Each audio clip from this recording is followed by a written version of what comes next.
Hi everyone, welcome back to our channel. In this video, I'm going to teach you on how to download Binance Chain Wallet on your computer and set it as an extension to your browser.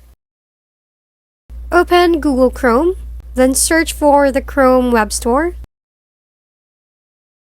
In here, search for Binance Chain Wallet or the BNB Chain Wallet. Next, open it. Then click the Add to Chrome to download it.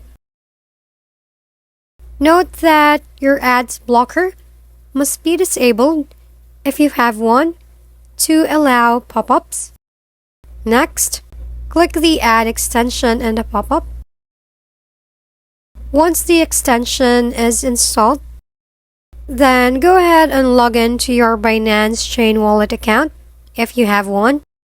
But if not, then create your account and you're good to go. If you found this video helpful, please like and subscribe. If you have any questions, drop them below and we'll see you on the next video.